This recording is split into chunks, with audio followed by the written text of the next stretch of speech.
Sebelum menonton, jangan lupa like, subscribe, dan tekan tombol lonceng. Selamat menyaksikan. Halo sahabat Daljon, kembali lagi Daljon Medical Forum, masih bersama saya Cynthia, dan masih dengan tema kita hari ini mengenai gangguan bipolar ya. Tadi di segmen pertama sudah banyak kita bahas juga mengenai gangguan ini, penyebabnya apa, kemudian juga ada beberapa episode ya, ada beberapa gejala-gejalanya berbeda. Nah, tadi sudah dijelaskan juga apa perbedaannya dengan perubahan mood yang biasanya kita rasakan. Mungkin apakah itu gejala bipolar atau bukan, tadi sudah dijelaskan oleh Dokter Eka. Di sini masih bersama Dokter Eka Haryanti, spesialis kedokteran jiwa atau psikiater. Dokter Eka, kita lanjut ya dokter. Ya, siap. Nah, dokter, gangguan bipolar ini bisa dialami siapa saja ya dok ya? Apakah termasuk anak-anak? Mungkin apakah juga bisa dok? Ya, bisa dialami oleh siapa saja ya, betul sekali Mbak Cynthia. Kalau untuk bipolar onset pertamanya biasanya pada usia remaja, karena ini adalah suatu gangguan yang nggak bisa langsung satu kali untuk kita diagnosis ya, jadi butuh pengamatan, butuh observasi beberapa kali gitu oleh seorang psikiater untuk kemudian mendiagnosis bipolar. Dan biasanya paling banyak itu terjadi pada usia remaja. Tetapi gangguan mood juga bisa terjadi pada anak-anak. Hanya saja kalau pada anak-anak paling sering adalah gangguan mood yang unipolar. Jadi bukan bipolar yang dua kutub, tapi yang paling sering unipolar, satu aja. Itu adalah depresi. Jadi pada anak-anak yang justru sering terjadi itu yang depresinya gitu, yang gangguan mood depresi. Nanti biasanya pada usia remaja, kurang lebih umur belasan tahun ya, periode-periode sekolah pada saat SMA itu kebanyakan kalau kita di Indonesia baru kelihatan ada hipomanianya, ada manianya gitu. Jadi perlangsungannya memang perlu diobservasi. Jadi bisa pada segala usia, tetapi onset paling banyak pada usia remaja. Apakah ada penelitian yang mengatakan mungkin dokter lebih banyak perempuan atau lebih banyak laki-laki gitu yang mengidap bipolar, dokter? Kalau untuk penelitian itu memang ada terkait gender ya, biasanya banyak penelitian yang mengatakan seperti itu. Ada yang mengatakan bahwa lebih banyak bipolar ini terjadi pada perempuan dibandingkan dengan pada laki-laki gitu, dengan perbandingan kurang lebih 3:1. Tetapi sebenarnya itu juga kalau kita lihat bahwa gangguan mood pada perempuan itu cenderung lebih tampak gitu. Kalau beda kalau sama laki-laki ya. Laki-laki cenderung kalau misalnya mengalami gangguan bipolar, kalau moodnya meningkat itu lebih ke banyak pekerjaannya. Sesuatu pekerjaan yang kemudian kesannya seperti hyperwork ya, gitu. Tapi kalau perempuan itu akan sangat kelihatan karena dia sangat sebagai perempuan mungkin kalau di kita iya betul lebih ekspresif, jadi kelihatan segala macam mungkin makeup yang mungkin walaupun tidak sesuai ya udah dipakai kiri kanan dengan baju yang di matchingkan semua warna kan. Pada kondisi bipolar senangnya kalau kondisi yang mania itu moodnya meningkat ya, jadi warna-warna yang digunakan itu biasanya bright, merah, orange. Jadi untuk karena suasana perasaannya lagi ini sangat tinggi kayak gitu, jadi lebih mudah kelihatan. Tapi cenderung ya itulah maksudnya gangguan bipolar ini cenderung biasanya banyak pada perempuan kalau misalnya dibandingkan sama laki-laki. Oke, memang ada kaitannya dokter, karena saya juga sebenarnya pernah lihat juga pengidap bipolar itu, dan pada saat suasana hati tertentu dia menggunakan pakaian yang memang warna merah, orange, kemudian hijau stabilo, lemon, memang karena kaitannya dengan kondisi moodnya ya dokter ya? Iya, dan kita pun sebagai manusia ya, pasti kalau misalnya memilih sesuatu warna, kalau mood lagi happy, pilih warna yang ini. Kalau mood lagi ini, pilih warna yang mana gitu. Jadi itu pun juga pada saat kondisi sedang mengalami gangguan bipolar, itu ikut gitu. Berarti memang berbeda ya dokter ya, mungkin yang pada laki-laki tapi dia sebenarnya merasakan cuma tidak seekspresif mungkin pada wanita yang lebih kemudiannya walaupun nggak bipolar bisa kemudian gitu ya dokter ya. Benar, karena pengaruh hormon juga sangat berpengaruh ya. Nah, untuk mendiagnosanya sendiri dokter, dari bagaimana sih dokter mendiagnosa seseorang dengan gangguan bipolar ini? Iya, jadi kalau untuk mendiagnosis bipolar ini, kita perlu melakukan pemeriksaan terlebih dahulu ya. Jadi kalau misalnya secara ilmu psikiatri ya, sebagai psikiater itu kita pertama melakukan wawancara psikiatrik gitu. Jadi wawancara psikiatrik itu seperti anamnesis. Kalau istilah kedokternya anamnesis. Biasa kalau orang awam bilang dokternya banyak tanya gitu. Sebenarnya pertanyaan-pertanyaan itu adalah pertanyaan kunci untuk kemudian bisa tegakkan diagnosis, karena dia ketika kita menganamnesis sebenarnya 70%, 80% diagnosis sudah bisa tegak gitu. Jadi yang pertama kita melakukan wawancara psikiatrik dulu ya ke pasien dan juga ke keluarga pasien, ke keluarganya atau ke kerabatnya gitu. Oke. Jadi karena keluarga juga berperan ya dok? iya, karena biasanya gangguan bipolar ini dia nggak merasa terganggu, tapi orang lain bisa melihat perubahan-perubahan perilaku gitu. Jadi di situ kita coba wawancara psikiatrik itu ada banyak tahapnya ya memang ya, dan cukup kompleks. Kemudian setelah itu kita melakukan pemeriksaan status mental. Jadi kalau dokter mungkin yang fisik ya, coba diperiksa tekanan darahnya, kemudian suhu ya, ukur nadi. Kita juga melakukan itu, ditambah kita melakukan pemeriksaan status mental. Status mental mulai misalnya dari cara berpikir, dari kemudian perasaannya ya, dan seterusnya. Itu juga ada tahapannya.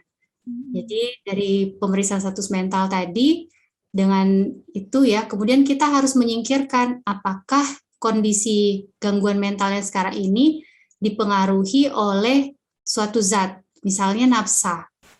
Ya, kalau dipengaruhi nafsa, udah lain diagnosisnya, udah bukan bipolar.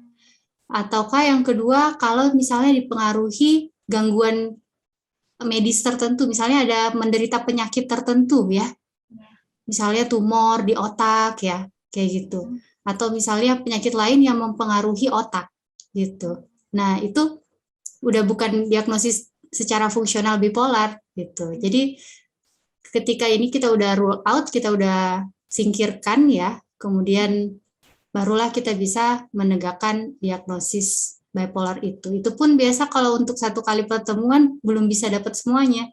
Jadi nanti pertemuan berikutnya kontrol lagi, terus nanti diobservasi lagi gitu. Bisa kemudian berjalan kira-kira beberapa bulan, dilihat bagaimana secara klinis ininya, tampilan dan manifestasi gejalanya sama responnya terhadap terapi. Oke, oke baik. Berarti apa namanya? Mungkin diagnosanya juga berkaitan dengan setiap orang kan punya lingkungan yang berbeda ya dokter ya. Mungkin akan treatment yang diberikan berbeda juga kali ya dokter ya. Betul, betul sekali. Jadi kalau untuk treatment itu, kan kalau di psikiatri itu kita nggak hanya kasih treatment farmakoterapi ya, yang maksudnya medikasi dengan obat-obatan. Jadi obat-obatan psikiatri memang ada tempatnya karena itu tadi, kondisi bipolar, kalau mania, dopaminnya sangat meningkat. Kalau misalnya depresi, serotoninnya sangat turun gitu, bahkan di bawah ambang batas yang normal ya gitu. Jadi butuh farmakoterapi, obat-obatan untuk memperbaiki keseimbangan daripada neurotransmitter tadi. Tapi di samping itu karena ada faktor lingkungan, jadi kita perlu kasih psikoterapi.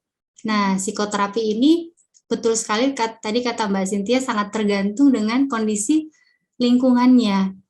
Kalau misalnya dia mengalami hal yang sulit dengan keluarga, kita kasih family terapi, atau ada hal yang sulit dengan penerimaan dirinya, atau pola berpikirnya banyak yang kemudian pola-pola berpikir yang negatif ya.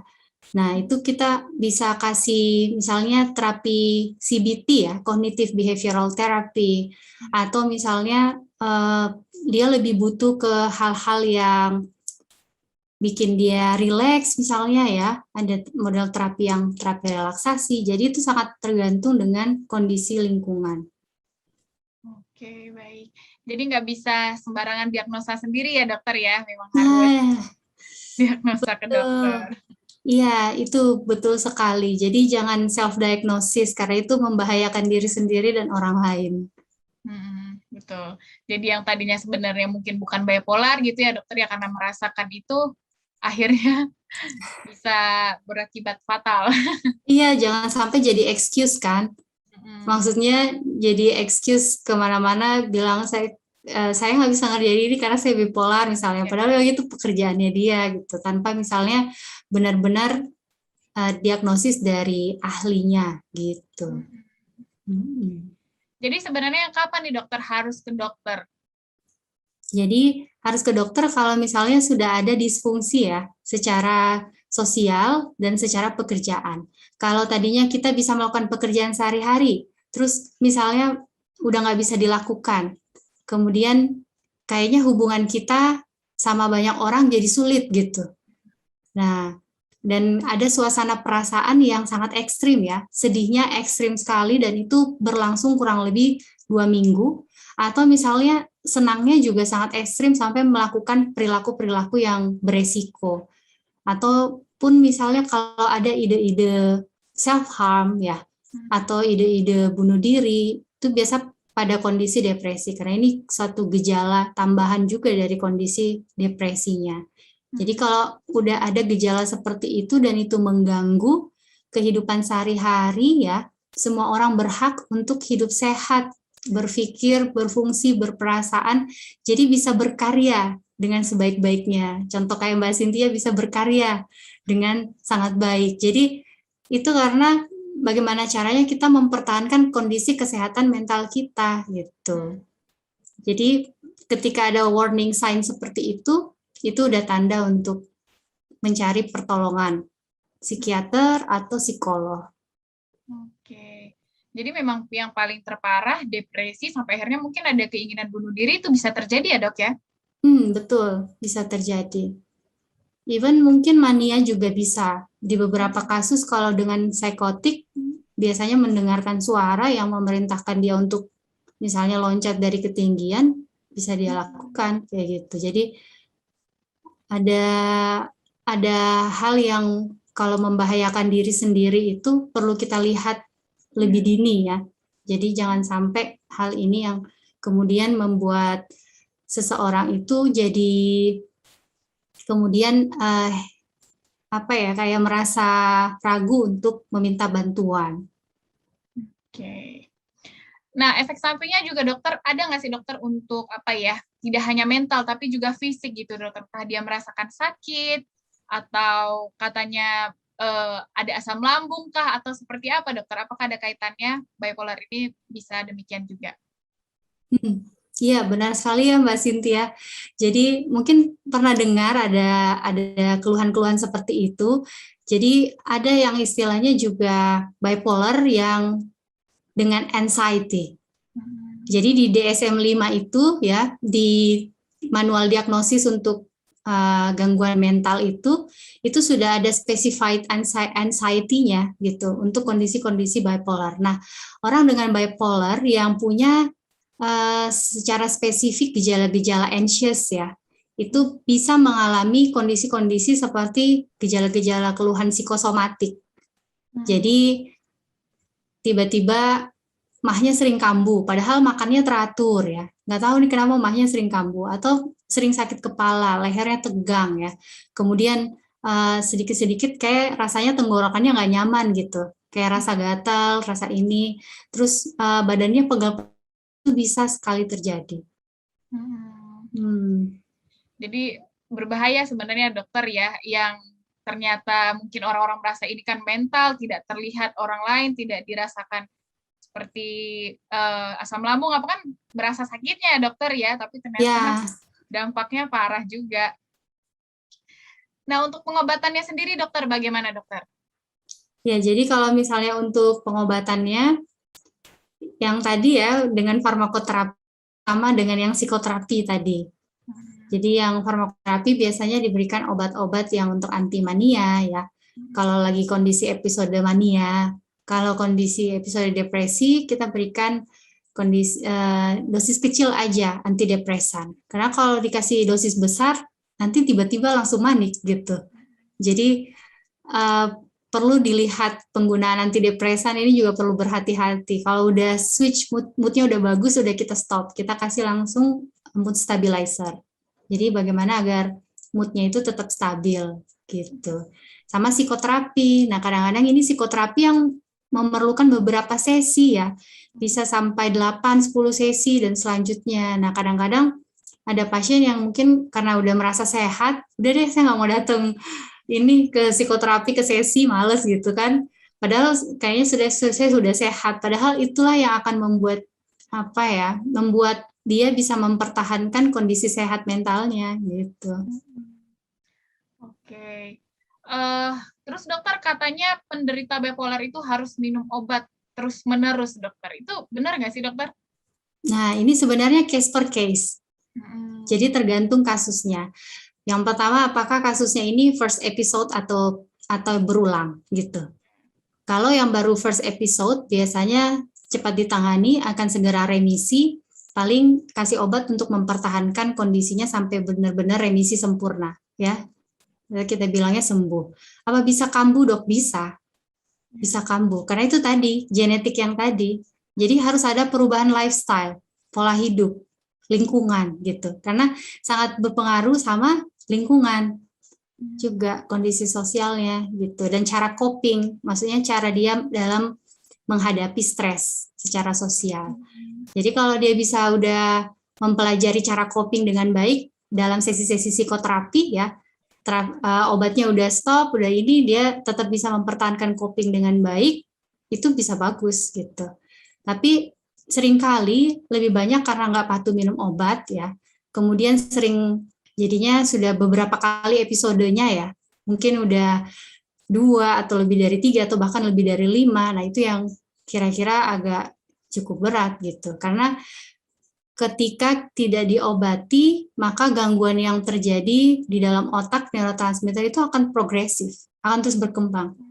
Dia nggak bisa langsung stop, tiba-tiba sembuh sendiri gitu. Kondisi dopamin yang kemudian tidak balance dan kondisi serotonin yang kemudian ini itu perlu dipertahankan gitu dengan baik dulu, diterapi dengan baik, habis itu dipertahankan.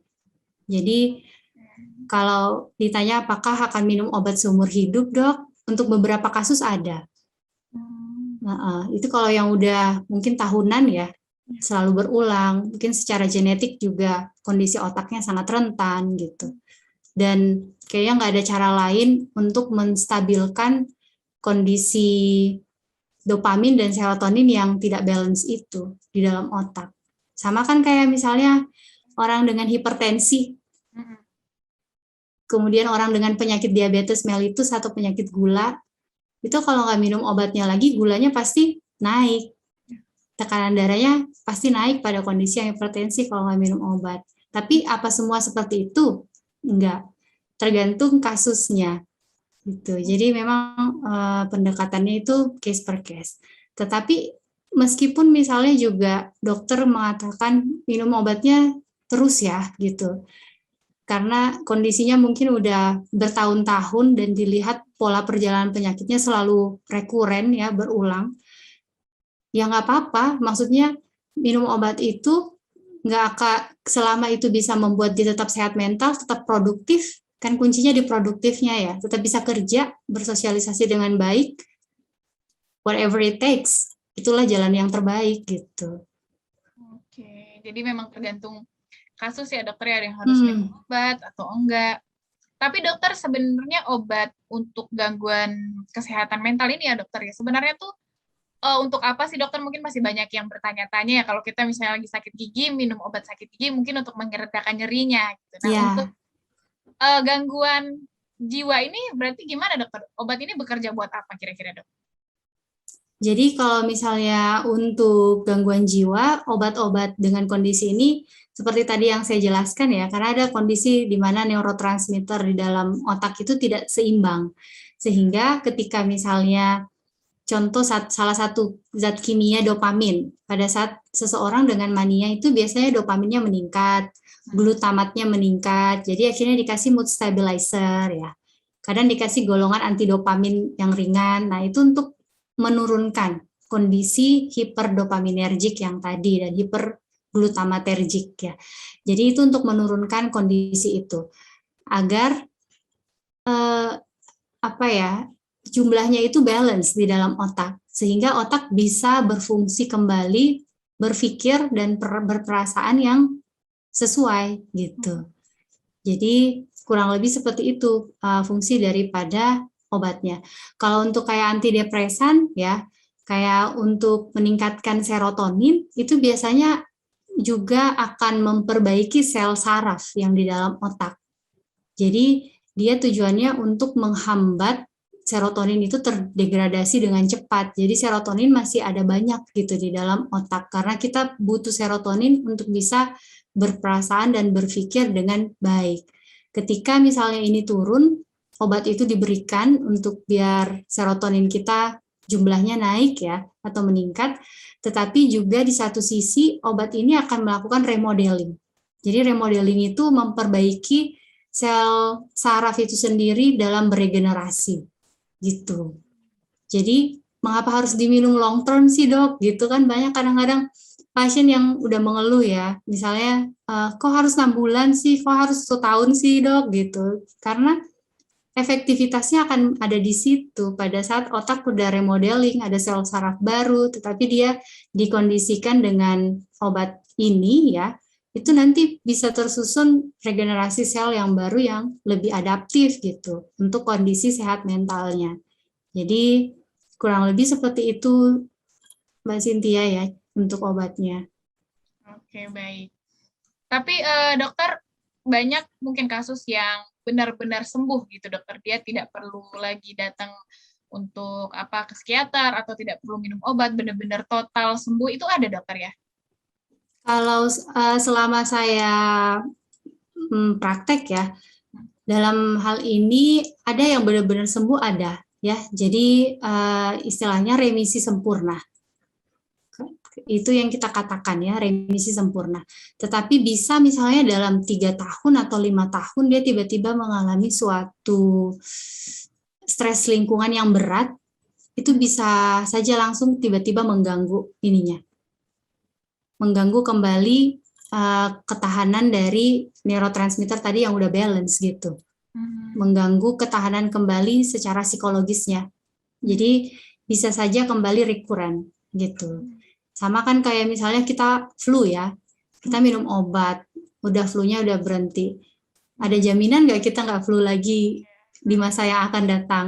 Nggak ada. Jadi akan bisa kena flu lagi gitu. Sama kayak misalnya penderita typhoid ya, atau malaria ya, kayak gitu. Biasanya minum obat selesai sembuh ya, tapi kalau misalnya dia kecapean atau misalnya dia ini bisa kambuh kembali. Tapi dia bisa sembuh, function dengan better gitu di pekerjaan, di aktivitas sehari-harinya secara sosial, terus dia juga nyaman dengan dirinya sendiri, itu bisa gitu. Itu yang kita kategorikan sebagai sembuh. Nah, kemudian dokter kaitannya dengan berobat ini ya dokter ya ke psikiater. Kan banyak orang yang berpendapat pergi ke psikiater gitu ya dokter, atau pergi ke rumah sakit jiwa dan lain-lain itu kaitannya dengan nggak mau ya dokter ya, orang kebanyakan tidak mau, malu atau dan lain sebagainya, mungkin berbagai alasan ya dokter ya, mungkin ada beberapa juga orang yang belum aware akan kesehatan jiwa ini, kesehatan mental. Nah, pendapat dokter mengenai hal ini gimana dok? Orang-orang yang beranggapan seperti itu. Ya, jadi ini adalah satu fenomena yang terjadi di masyarakat kita ya, terutama di Indonesia gitu. Kalau kena gangguan mental rasanya malu gitu, mau ke psikiater, apalagi kalau dibilang ke rumah sakit jiwa gitu ya. Padahal kalau dilihat di luar negeri itu justru ini udah maju sekali. Sebelum dia kenapa-napa, bahkan hanya karena masalah misalnya dia konflik ya dalam keluarga, dia udah pergi menemuin psikiater gitu. Ketika misalnya dia dipecat dari pekerjaan dan dia stres ya, belum mengalami gangguan apapun, dia pergi konsultasi ke psikolog karena dia aware bahwa kesehatan kita itu nggak hanya fisik, tapi juga mental gitu. Sama kalau misalnya kita tiba-tiba jatuh ya, terus lutut kita berdarah gitu. mengeluarkan darah yang banyak. Apa kita malu gitu, diam aja nutupin deh, pokoknya biar dia ditutupin? Enggak, pasti karena orang sudah aware dengan kesehatan fisik, akhirnya ayo segera ke rumah sakit gitu ya, ke UGD, terus segera bagaimanapun dokter, bagaimana caranya menyembuhkan lutut saya yang berdarah gitu ya, karena kita udah aware akan kesehatan fisik. Nah, kesehatan mental, kadang-kadang ada orang yang berhari-hari udah sedih ya, kurang lebih 1 bulan, terus tetap mengurung diri di kamar, udah nggak mau makan, nggak mau ini, disuruh ke dokter malu gitu. Jadi suffer in silence jadinya, menderita dalam kesendirian. Padahal sebenarnya bisa sekali untuk kemudian pergi ke fasilitas layanan ya medis, ke rumah sakit misalnya yang ada psikiaternya, dengan pakai BPJS saja udah free gitu. Maksudnya jadi sangat bisa ya untuk kemudian kita ask for help, maksudnya meminta untuk segera dibantu nih, pertolongan pertama pada kondisi psikologis kita. Jadi ketika ada yang terjadi secara psikologis, itu adalah satu hal yang real. Kadang-kadang orang menafikan, bilang itu perasaan kamu aja, kamu yang terlalu cemas gitu, kamu terlalu sensitif, jadi kamu yang sedih gitu. Padahal ini kita udah menderita semenderitanya gitu ya. Jadi itulah kesehatan mental, dan sudah saatnya kita merawat kesehatan mental kita dengan sadar ya, dengan aware. Tadi Mbak Cynthia bilang kata kuncinya, jadi aware itu penting, bahwa kesehatan mental kita itu penting, karena tanpa kesehatan mental tidak ada yang namanya kesehatan secara keseluruhan. Coba deh, walaupun fisik kita kuat ya, tapi kalau kita mengalami suatu gangguan kesehatan mental, kita juga nggak bisa functioning dengan baik, tidak bisa produktif dengan baik, dan apalagi berkontribusi untuk masyarakat atau misalnya menghadapi tantangan stres dalam kehidupan sehari-hari, itu udah nggak bisa. Jadi untuk bisa berfungsi dengan baik ya sebagai seorang manusia yang kita adalah makhluk sosial, itu kita perlu aware dengan kondisi mental kita. Oke, baik. Nah, terakhir dokter, apa yang ingin disampaikan dokter untuk mencegah kita terkena penyakit-penyakit atau gangguan yang berkaitan dengan kejiwaan ini, dokter? Silakan. Ya, jadi untuk kemudian kita bisa mencegah memberatnya suatu kondisi psikologis sehingga menjadi satu gangguan mental ya, kita perlu sangat menyadari kondisi mental kita. Kalau ada sesuatu yang terjadi, misalnya kita mengalami stres nih, atau misalnya kita mengalami suatu peristiwa yang cukup berat ya dalam kehidupan kita, dan kita nggak bisa mencernanya sendiri, kita sulit mengelolanya sendiri, dan itu membuat kita jadi down, dan disitulah harusnya kita berperan. Kita perlu sadar bahwa saya lagi butuh bantuan nih. Bahkan dengan curhat ya, dengan ngobrol ke orang yang tepat, itu udah jadi sarana buat kita kemudian mendapatkan kekuatan mental kembali gitu. Jadi sebelum hal itu terjadi, yang paling utama dilakukan adalah kita mengenali benar-benar kondisi mental kita. Kalau kita rasanya tiba-tiba jadi nggak kuat ya menghadapi situasi stres ini, udah nggak kuat, ini rasanya udah mau mundur, ini udah penat, udah burn out ya. Kemudian ada hal yang terjadi sedikit-sedikit kok saya jadi mudah tersinggung gitu. Mau tidur pas malam hari udah kayak terngiang-ngiang, terbayang-bayang, terganggu gitu ya. Itu sign sebenarnya. Jadi itu tanda untuk kita kemudian bisa memproses gitu. Jadi sama kan kalau kayak kita meriang gitu, sebelum demam yang tinggi, kita biasanya minum air putih dulu, makan yang bagus dulu, apa dulu gitu. Jadi mental kita juga kayak gitu. Coba kita relaksasi dulu misalnya, atau ada yang suka pergi pijat ya, ada yang suka ke spa, ada yang suka olahraga, ada yang suka baca buku. Lakukan hal-hal yang untuk merawat kesehatan mental kita gitu. Atau ada yang suka makan misalnya, masak, makan yang enak gitu. It's okay gitu, selama itu bagus gitu untuk kesehatan mental kita. Nanti kalau memang kita nggak bisa ngatasin sendiri, barulah kita coba untuk konsultasi gitu ke psikolog atau ke psikiater. Usahakan sedini mungkin. Jadi nggak terlambat sampai kondisinya jadi gangguan mental yang sedang sampai ke berat ya. Mm-mm. Oke, baik. Luar biasa sekali ya hari ini, Dokter. Terima kasih banyak, Dokter, karena ternyata kita sudah Sama-sama. 1 jam ini berbicara. Nggak terasa ya. Terima kasih banyak ya, Dokter Eka. Sama-sama Mbak Cynthia, senang. Semoga lancar sekolahnya di Jepang ini sudah Amin. 2 bulan ya, Dokter ya. Iya. Semoga lancar. Baiklah, terima kasih banyak Dokter Eka. Dan itu dia tadi ya sahabat Sama-sama. Kaljon, saya dan juga Dokter Eka sudah banyak berbicara mengenai gangguan bipolar tadi ya, seperti apa gejalanya, penyebabnya, kemudian juga penyembuhannya dan lain-lain. Dan yang paling penting, jika rasanya sahabat Kaljon atau teman-teman di sini sudah merasakan adanya gangguan-gangguan yang tadi sudah disebutkan Dokter Eka, mungkin boleh langsung ke psikiater atau psikolog. Tadi Dokter Eka katakan jangan malu, karena memang kesehatan mental kita lebih penting yang nantinya juga akan berpengaruh terhadap kesehatan fisik juga dan seluruh kesehatan kita. Jika mental tidak baik, yang akan berpengaruh dengan banyak hal gitu. Jadi penting sekali untuk kita aware terhadap kesehatan mental ini. Dan tadi juga Dokter Eka katakan lakukan apa yang membuat senang, apapun itu yang membuat senang sehingga kondisi mental kita tetap sehat dan terjaga. Baiklah, saya Cynthia Kusumarani dan juga Dokter Eka Haryanti, spesialis kedokteran jiwa. Mengucapkan terima kasih banyak. Sampai jumpa. Terima kasih. So, saya Mawar Salem, pamit undur diri. Ada kamera nih. So, gimana nih kalian? Pasti udah pada nonton semua kan? Karena kalian udah nonton, berarti kalian harus like and subscribe ya. See you!